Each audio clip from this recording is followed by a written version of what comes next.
Welcome back to True Transformation. I'm Jason Atkinson, and I'm here to educate, encourage, and inspire you to make real and lasting change with your health and fitness.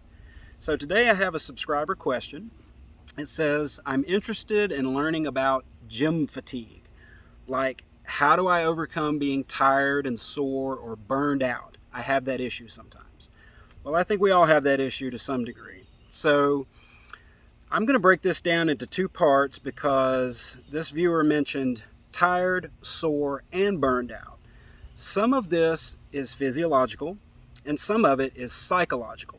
So let me go to the psychological component first. And of our three table legs, as I like to refer to them, our three pillars of transformation, if you will, are mindset, nutrition, and training. So this is more of a mindset question.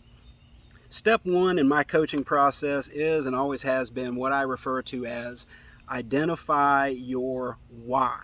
So figure out, why is this important? What is going to motivate you to show up and put in your best when you don't feel like it?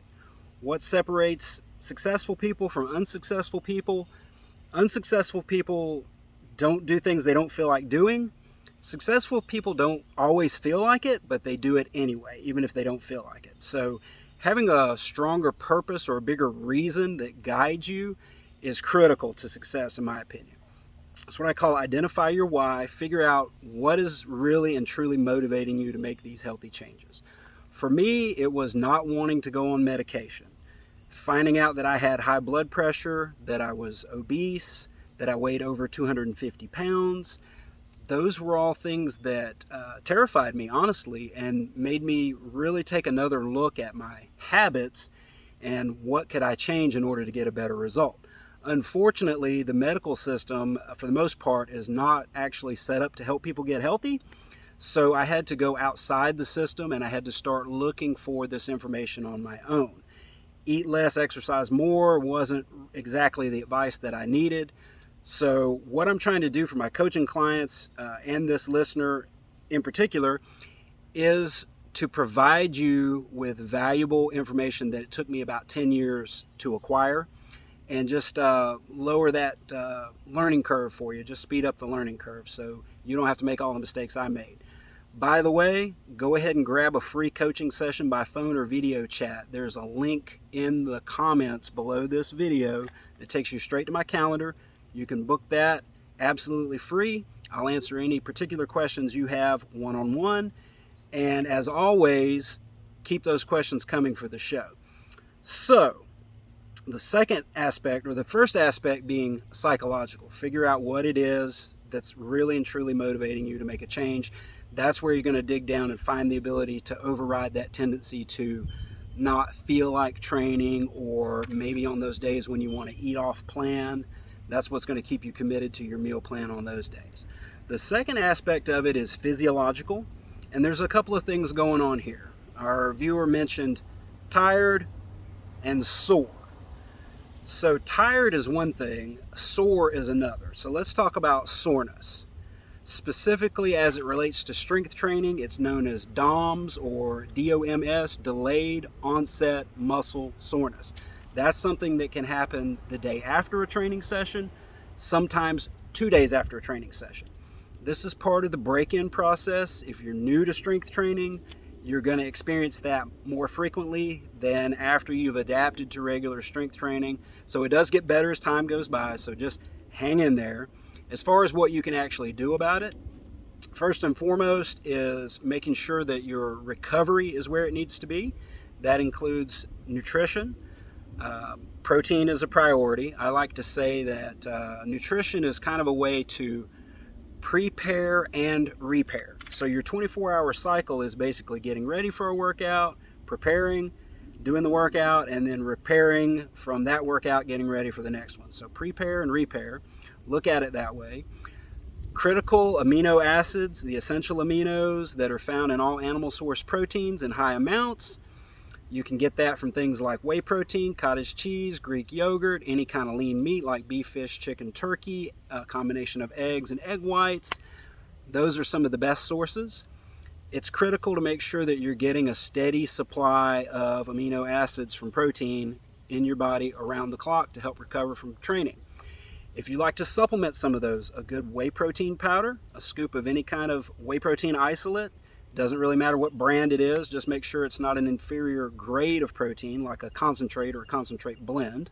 So you want to go with the highest quality. That's a whey protein isolate that's had all of the fat, sugar, and cholesterol filtered out of it. That's worth 25 grams per scoop. So every 4 hours while you're awake, starting with the time that you wake up in the morning, that's your maximum food frequency throughout the day. It's possible to get good results with a lower frequency, but just to really set the stage for success, I recommend every 4 hours you're getting about a fifth of your amount that you need for the day. So for most people, that's going to be between 30 to 40 grams of protein every 4 hours throughout the day for a total of 5 feedings throughout the day. That's going to help you to recover. Another supplement that you can use is branch chain amino acids, or BCAAs.